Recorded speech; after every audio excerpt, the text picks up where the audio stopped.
Previously on It Factor. Innovation cannot just be a buzzword across the organization. It is ingrained in our operational framework and is part of our leadership scorecards.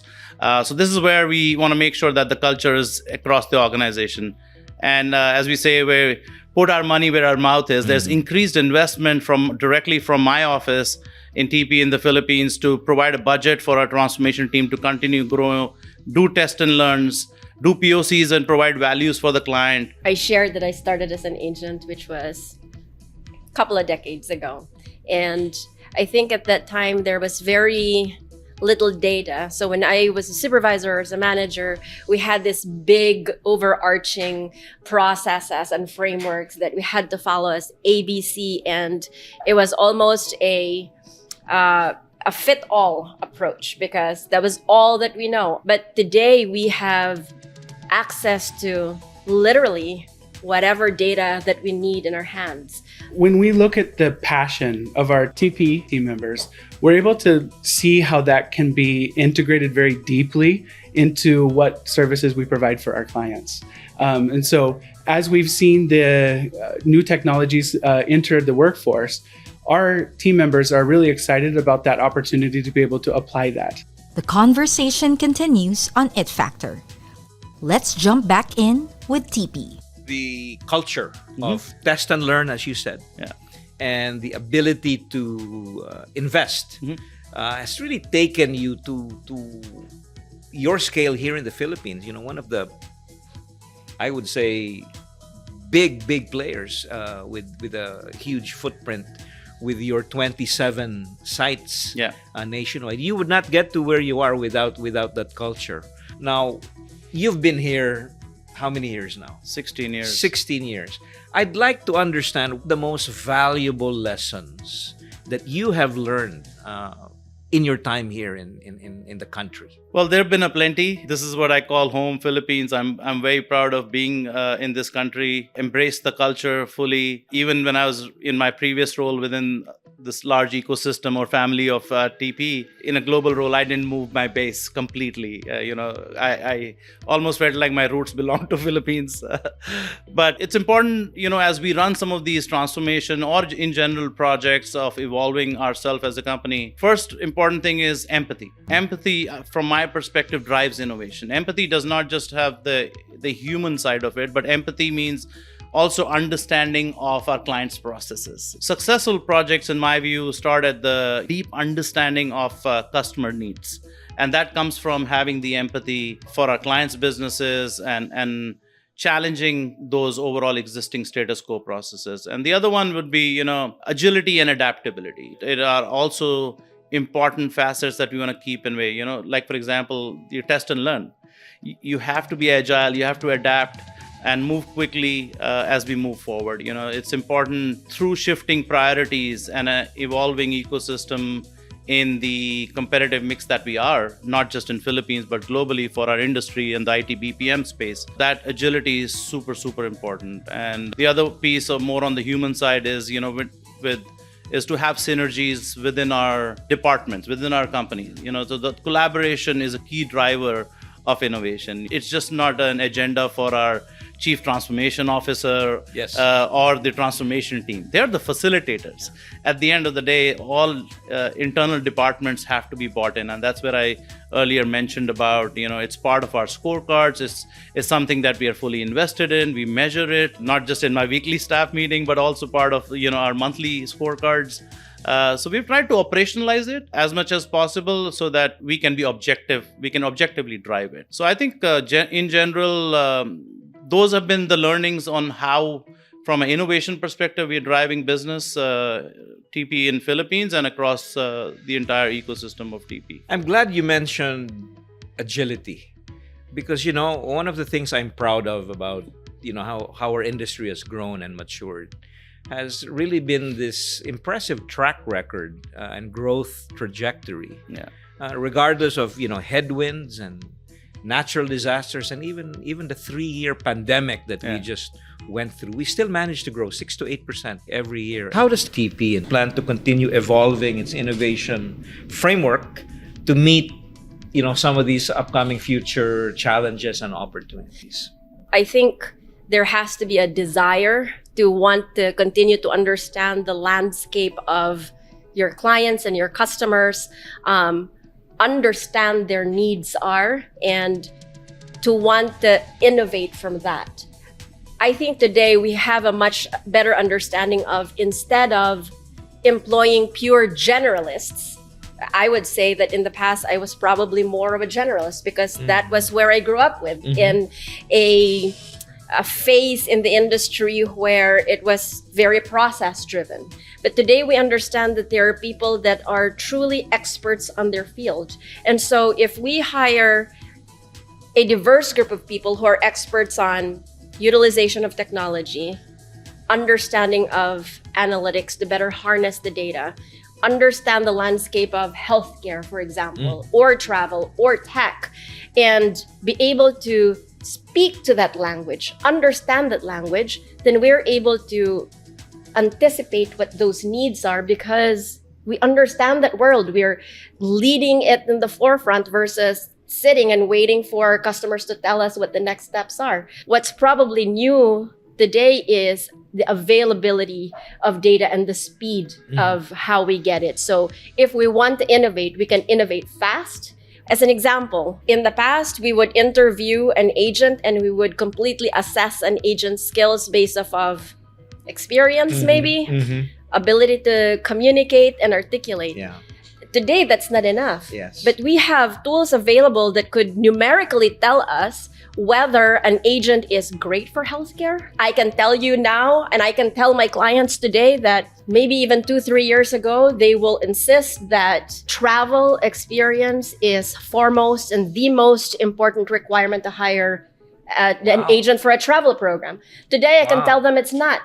It's the agent's ability to critically think, because travel is complex. It could be airfare, change of flights, hotels. It's very complex. But if I hire an agent today that has no travel experience, but is more superior with the ability to critically think, I know now for a fact, based off of data, that agent is going to be significantly more successful than the agent with experience. So the availability of data now allows me to innovate and make those recommendations to my clients without necessarily increasing cost even. Correct. Because now we're harnessing the information and making those sound, smart decisions and educating our clients at the same time on what makes them successful.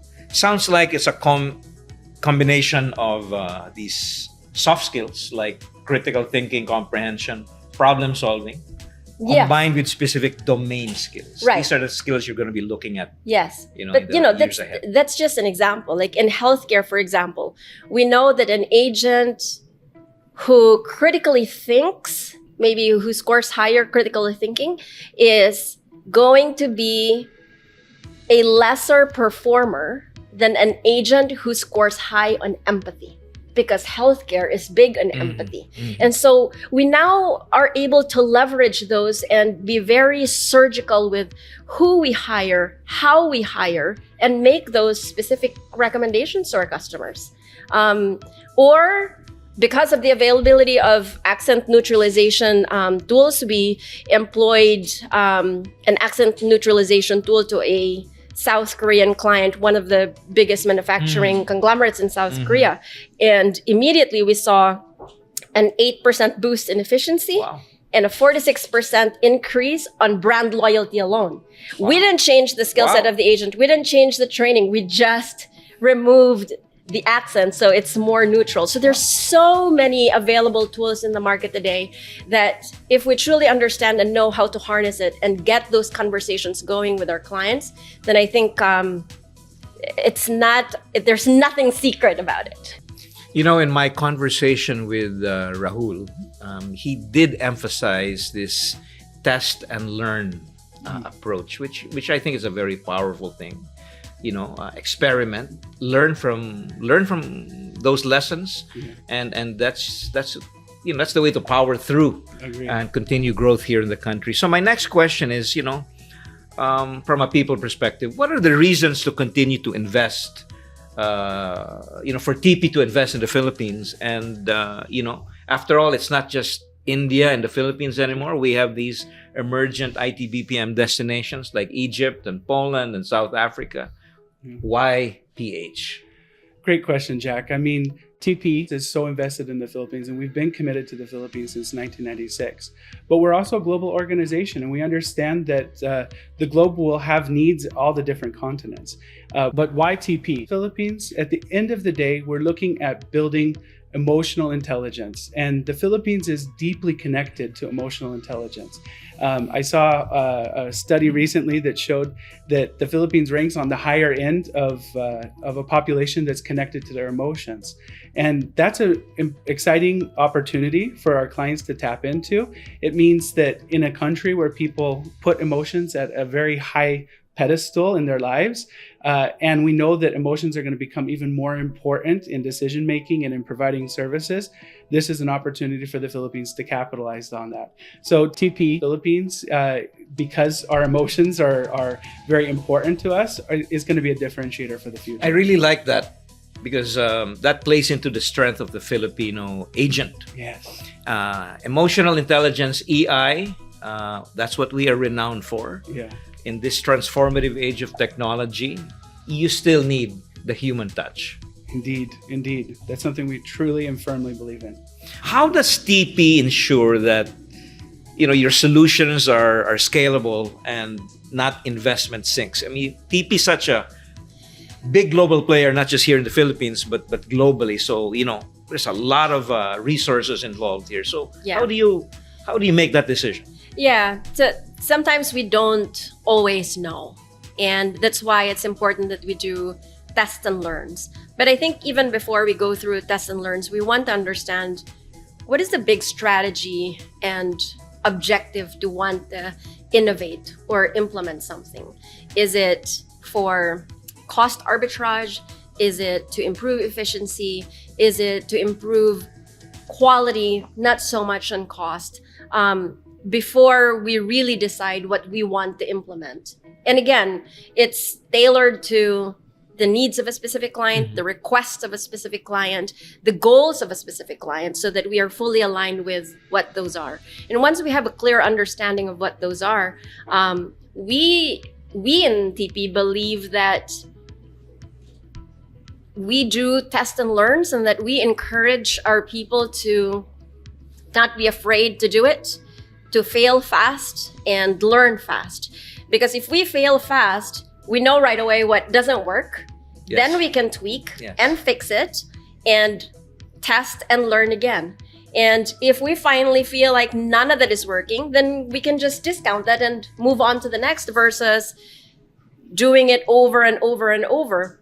But we can only assess whether one thing is working or not if, again, we harness data and analytics. We need to be able to understand. We go back to what is our goal? What is our strategy? Did we fail?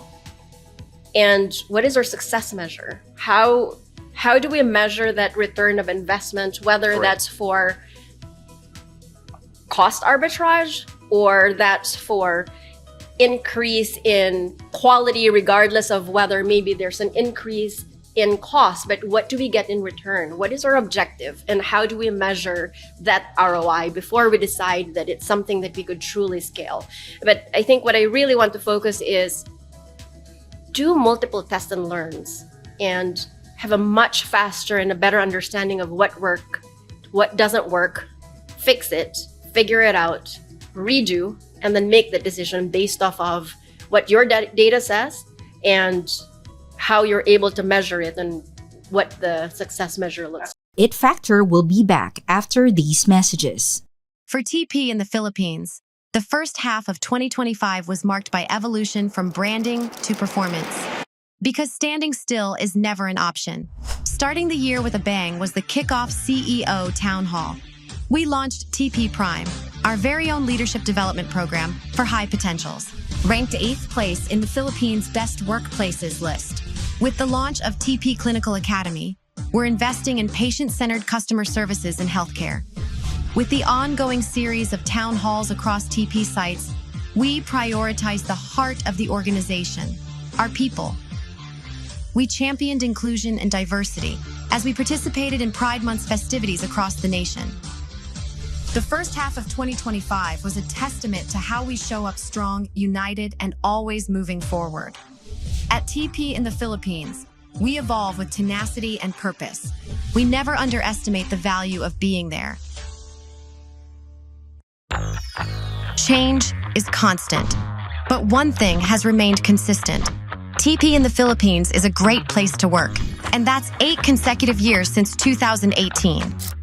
That kind of consistency doesn't happen by accident. It comes from listening to thousands of voices and learning how we can do better together.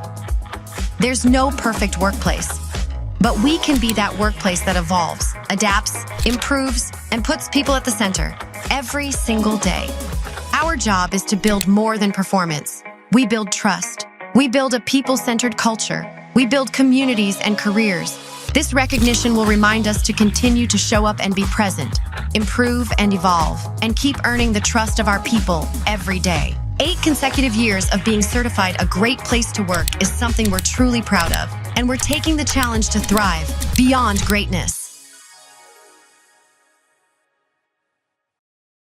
We are back with It Factor. In your opinion, what would it take? And what has it taken, I guess? You've been here 28 years. How do you succeed, after 28 years? Well, at the end of the day, Jack, you have to have the passion. You have to have the passion to be able to keep going, keep driving, and keep pushing through. Sometimes it's not easy. Sometimes there's a lot of challenges that you're going to have to navigate and work through. But when you have that passion and when you bring your team along with you with that passion, for sure, that's the solution to those problems. And I'm really proud of the TP team members who have pushed through, who have always looked for new and innovative ways of doing things. And that amazing way of doing things is what's got us to where we're at today. And it's obviously something we're really proud of the team for. What is your vision for the future of our industry? I'm a provinciana. I grew up in Mindanao, and I grew up in a really small town that even today have very little opportunity for jobs. And the only time people could really get jobs is for them to leave homes, go to bigger cities like Davao and CDO and Cebu to be able to earn enough, support themselves or support their family. My hope for the industry is that we'd be able to work with government, improve infrastructure, have the ability to truly train and skill people, and put jobs into the provinces. We need to not focus on the bigger metro cities only, because once we are able to reach out and cast a much bigger net into the provinces, I believe that we help uplift the lives of every single Filipino and make sure that jobs are not only available in cities, but it's going to be available everywhere. It changed my life, and I would like for this industry to change other people's lives as well. That's a wonderful and heartfelt thought, Tanya. Thank you for that. I'm happy to share that, IBPAP shares your fervent hope, and certainly the countryside. Yeah. It's a very big cornerstone of our industry moving Absolutely. forward. So thank you. Thank you. I'm glad that our goals are aligned and we have the same hopes and dreams for the provinces. I'd like to hear from you on what your own personal thoughts and statement would be, for the industry, your vision, for the next 20 years. Well, congratulations on 20 years. It's such an amazing accomplishment, and we're really proud to have been a very tiny part of your journey, and we're really looking forward to the next 20 years for IBPAP. For us, I think our vision for IBPAP is to continue to see the organization evolve the way it has done so many times over the last 20 years. That's something that we as industry participants look at, and we see how IBPAP is always at the forefront of seeing what's on the horizon and working towards that. And we're really proud of that, and we're sure that that's something that IBPAP will continue to invest in the future. Thank you very much for that, Jeffrey. We, my team and I have always appreciated the spirit of partnership, that Rahul, yourself, and Tanya, Yes. have shown us, and we look forward to an even brighter future ahead. You have our full commitment, Jack. Thank you very much. Thank you. So I wanted to ask you, as IBPAP celebrates its 20th year, what would be your own personal statement and vision for the industry, moving forward? First of all, congratulations to you, and the entire journey has been phenomenal. I feel that in the last 12 to 15 months more that I have engaged with you and your team, that it clearly shows the passion and the commitment. So first, I feel that that's super important. So congratulations on what you're driving personally with your teams on our behalf, at the end of the day. And not just saying it in this forum, but, I've discussed it, that you guys genuinely drive value and effort in an environment, macro and within the country environment, on what we need to do. And my personal vision, I would say, is I think we need to continuously invest in the skill development of our Filipino talent. Something that I'm firmly committed with my team, and also the passion that the team brings forward is super important for us to continue developing the skills of our local talent, the local leadership. TP is also doing that. In fact, we just launched something called TP Prime, which is an organizational top talent development program. On my team, we have a very diverse group of individuals, and I value the diversity, but also the diversity brings different skill sets. So my vision would be, with IBPAP, continued partnership, keep the foot on the pedal on skill development, because at the end of the day, not just look at where we might be behind, but look at a 5-year roadmap. And I know we've been part of discussions with you and your team on the entire skill development framework, and also what investments we need to make. But as one of the largest employer in the country, I think the onus is on me and my team to also commit and partner better with the IBPAP team as good corporate citizens to drive those investments, because we have the money, we have to invest. To grow our family, investment's the only way, not cutting the bottom line. We have to become efficient, but at the end of the day, my mantra always says, where you want to grow, you invest, you don't cut. So again, congratulations for a stellar 20 plus years, and look forward to continued partnership with you and your team. Thank you very much, Rahul, for the very heartwarming and generous compliments. We very much value the partnership between IBPAP and TP. So thank you very much. Pleasure. Thank you. And that's it for today with It Factor. Thank you for tuning in with us. If you enjoyed this episode, don't forget to follow and subscribe to IBPAP on Facebook, LinkedIn, TikTok, and Instagram. Catch the next episode on Spotify, YouTube, and Apple Podcasts. Till next time, stay curious, stay inspired, and keep finding the it that sets you apart.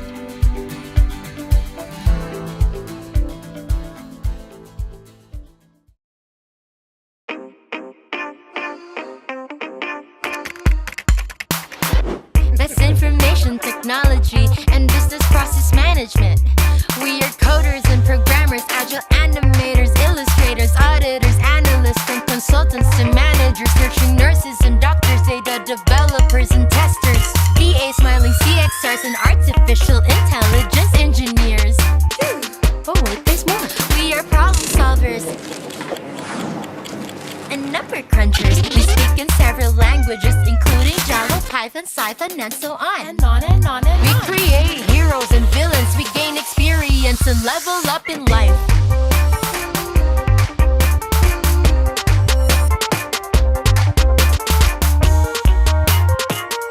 We are the IT-BPM industry, working with the Philippines. Join us.